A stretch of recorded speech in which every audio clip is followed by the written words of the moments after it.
2022년 9월 국민연금에서 100억 달러가 환율 방어에 쓰이기 시작했습니다. 그때 이건 딱 한 번뿐인 비상대책이라고 했습니다.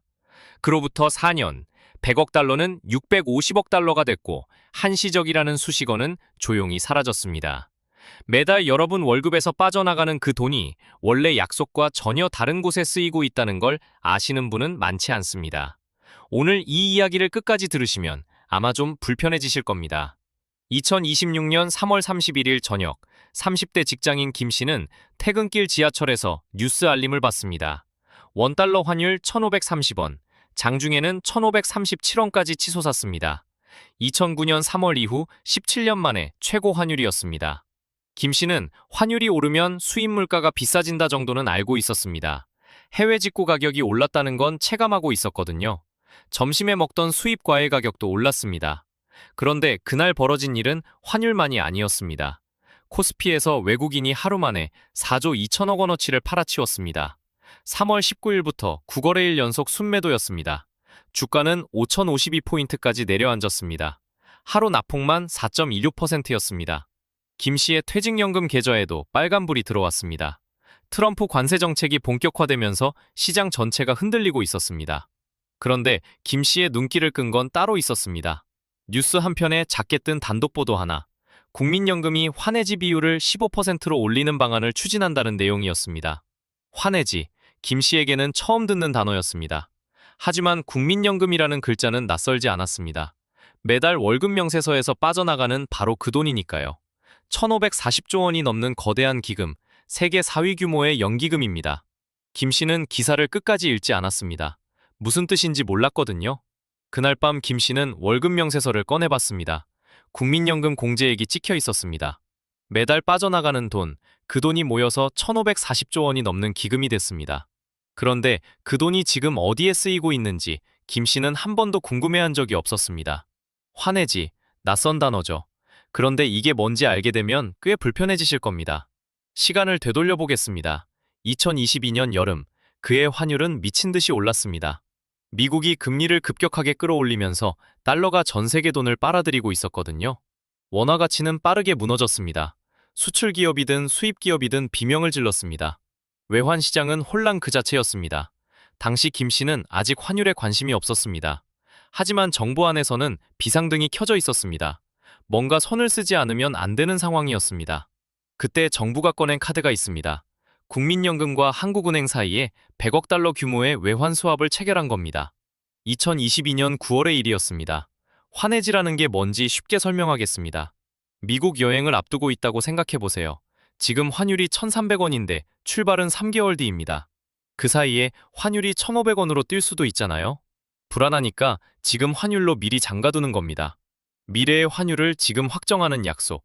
나중에 환율이 어떻게 변하든 1,300원의 달러를 바꿀 수 있게요. 이게 환해지입니다.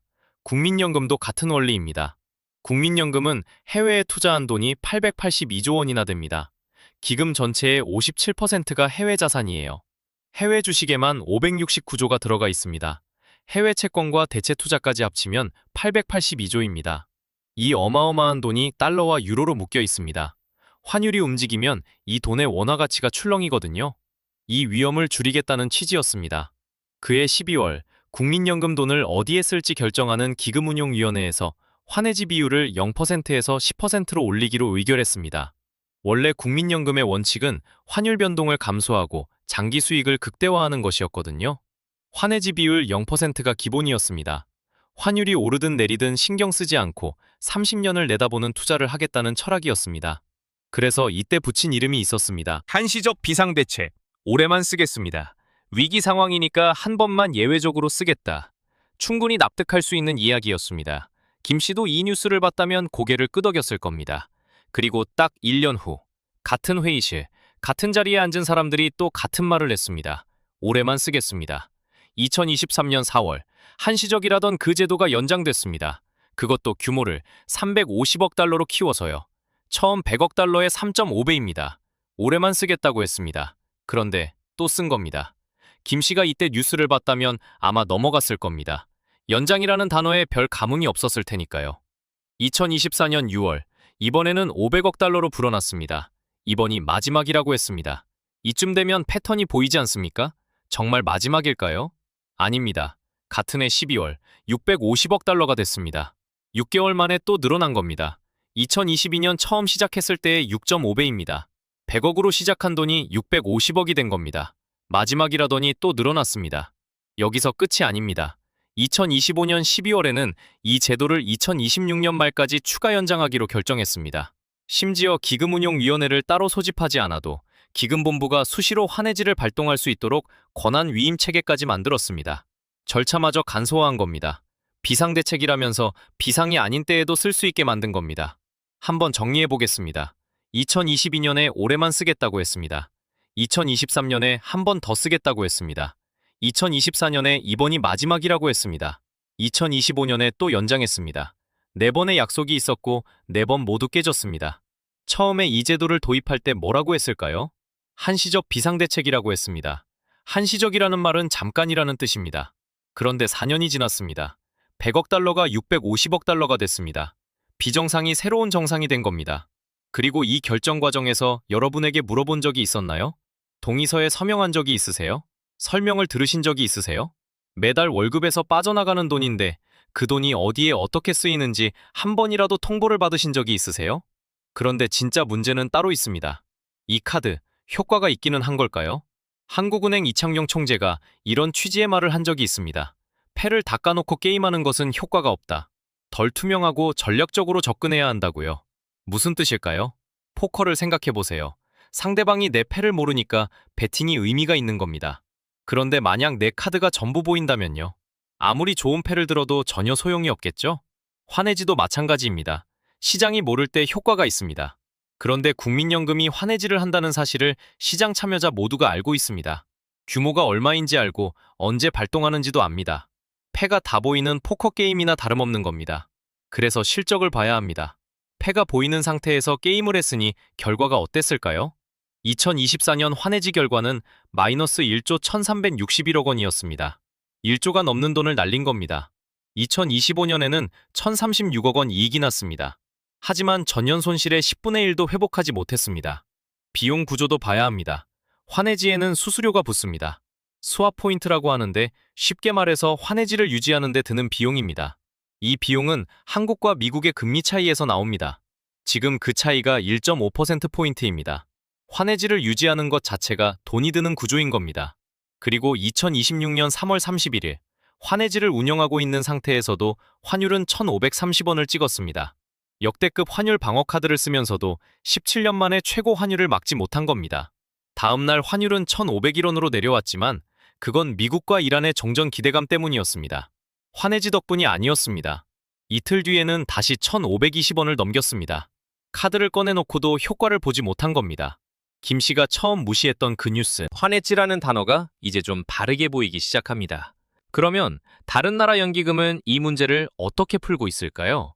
세계에서 가장 큰 연기금인 노르웨이 국부펀드는 환해지를 하지 않습니다. 환율 변동을 그대로 받아들이면서 장기 수익에 집중합니다. 세계 1위 규모의 연기금이 선택한 방식입니다. 일본 GPIF도 마찬가지입니다. 세계 2위 규모의 연기금인데 환해지를 공식적으로 하지 않습니다. 대신 흥미로운 점이 하나 있습니다. 환해지 관련 정보를 일절 공개하지 않는다는 겁니다. 이유는 단순합니다. 그 규모의 연기금이 환해지를 한다는 사실이 알려지면 시장이 흔들리니까요. 의도적으로 불투명하게 운영하는 겁니다. 이 점을 기억해두세요. 나중에 중요해집니다. 캐나다 CPPIB도 환율 변동을 강수하는 쪽을 택했습니다. 캐나다 달러가 원자재 가격과 연동되는 강세 통화라서 가능한 선택입니다. 반면 네덜란드 ABP는 경제 상황에 따라 탄력적으로 환해지를 운영합니다. 유로존이라는 특수한 환경이 있으니까요. 미국 캘퍼스는 특정 통화별로 해지 비율 상한을 25%로 정해두고 있습니다. 나라마다 사정이 다릅니다. 그런데 한국에는 특수한 문제가 있습니다. 원화는 달러나 유로 같은 기축통화가 아닙니다. 국제금융시장에서 원화는 신흥국 통화에 가깝습니다. 위기가 오면 가장 먼저 팔리는 통화 중 하나거든요. 노르웨이 크로네나 캐나다 달러와는 태생이 다릅니다. 게다가 한국 외환시장의 하루 현물환 거래량은 약 123억 달러입니다. 국민연금의 스왑 한도가 650억 달러잖아요. 시장 하루 거래량의 5배가 넘는 규모를 한 기관이 쥐고 있는 겁니다. 이 규모가 시장에 미치는 압력이 어느 정도일지 상상이 되시죠? 수익 쪽도 봐야 합니다. 2025년 국민연금의 해외 주식 수익률은 19.74%였습니다. 전체 기금 수익률은 18.82%로 역대 최고를 기록했습니다. 수익액만 231조 원이 넘었습니다. 환해지를 하면 이 수익의 일부를 포기하는 겁니다. 한미금리차 1.5%포인트만큼의 비용을 내면서요. 지금 환해지 비율은 전략적 10%에 전술적 5%를 합쳐 최대 15%입니다. 그런데 2026년 3월 31일 나온 단독 보도는 전략적 환해지만 15%로 올리겠다는 내용이었습니다. 전술적 5%를 합치면 최대 20%가 됩니다. 보건복지부는 확정된 사항이 아니라고 해명했지만 시장은 이미 움직이고 있었습니다. 미국 재무부도 지켜보고 있습니다. 2026년 1월 환율 보고서에서 한국을 관찰 대상국으로 유지했습니다. 원화 약세가 경제 펀더멘털에 부합하지 않는다는 평가까지 덧붙이면서요. 정리하면 이렇습니다. 세계 주요 연기금 대부분은 환해지를 안 하거나 정보를 숨깁니다. 그런데 한국은 환해지를 하면서 그 사실을 시장에 다 공개하고 있습니다. 숨겨야 효과 있는 카드를 대놓고 꺼내는 나라. 구멍난 도구로 환율을 막으려는 나라. 지금 한국만 이런 방식을 고집하고 있습니다. 그래서 결국 이게 내 통장에는 어떤 의미인 걸까요? 여기서부터는 김 씨의 이야기입니다. 아니, 김 씨뿐만이 아닙니다. 지금 국민연금에 가입된 모든 사람의 이야기입니다. 김 씨가 퇴근 후 집에 앉아서 계산기를 꺼냈습니다. 환해지 비용 때문에 연 수익률이 1%포인트만 깎인다고 가정해봤습니다. 원금 1억 원을 연 6%로 30년 운용하면 약 5억 7천만 원이 됩니다. 같은 돈을 5%로 운용하면 약 4억 3천만 원입니다. 수익률 차이는 겨우 1%포인트입니다. 그런데 30년 뒤 결과는 1억 4천만 원이나 달라집니다. 고작 1%포인트입니다. 매년 보면 별것 아닌 것 같습니다. 체감도 안 됩니다. 그런데 그 작은 차이가 30년이라는 시간을 만나면 1억이 넘는 격차가 되는 겁니다. 복리라는 게 그렇습니다. 아주 작은 차이라도 긴 시간을 만나면 눈덩이처럼 불어납니다. 김 씨는 계산기를 내려놓고 멍하니 앉아 있었습니다. 지금 30대인 김 씨에게는 은퇴까지 30년이 남았습니다. 바로 이 계산이 적용되는 세대입니다. 40대라면 20년 뒤에 연금을 받게 됩니다. 시간이 짧은 만큼 만회할 기회도 적습니다. 여기에 하나 더 있습니다. 2025년 국민연금법이 개정됐습니다. 2026년부터 보험료율이 9%에서 13%로 단계적으로 올라갑니다. 소득 대체율은 43%로 높아졌지만 일단 내야 하는 돈이 느는 겁니다. 더 내는 겁니다. 그런데 수익률은 환해지 비용으로 깎이는 구조입니다. 더 내는데 수익률은 깎이는 구조. 이게 지금 우리 연금의 현주소입니다. 김 씨는 그제야 깨달았습니다. 환율 1,530원이라는 뉴스가 남의 일이 아니었다는 걸요. 그날 처음 스쳐 지나갔던 그 단독 보도가 사실은 자기 노후와 직결된 이야기였다는 걸요. 그날 저녁 처음으로 환해지라는 단어를 검색했습니다. 기금운용위원회라는 곳이 있다는 것도 처음 알았습니다. 그리고 알게 됐습니다. 매달 월급에서 빠져나가는 그 돈이 자기도 모르는 사이에 원래 약속과 전혀 다른 곳에 쓰이고 있었다는 걸요. 정리해 보겠습니다. 2022년 한시적 비상대책이라는 이름으로 시작된 100억 달러는 4년 만에 650억 달러가 됐습니다. 6.5배로 불어났습니다. 매년 올해만이라고 했지만 매년 연장됐습니다. 한국은행 총재조차 실효성에 의문을 제기했습니다. 그 사이 효과는 의문이었고 비용은 확실했습니다. 그리고 이 구조가 30년 뒤 내 연금 통장에서 1억이 넘는 차이를 만들 수 있습니다. 김 씨처럼 매달 월급에서 국민연금이 빠져나가는 분이라면 한 가지만 기억하세요. 기금운용위원회 회의 결과를 찾아보는 겁니다. 환해지 비율이 어떻게 바뀌는지 지켜보는 겁니다. 내 돈이 어디에 어떻게 쓰이는지 관심을 갖는 것. 그게 시작입니다. 여러분은 국민연금이 환율 방어에 쓰이는 것 어떻게 생각하시나요? 찬성이든 반대든 여러분의 생각을 댓글로 알려주세요. 결정은 언제나 조용히 내려집니다. 하지만 그 파장은 조용하지 않을 것입니다.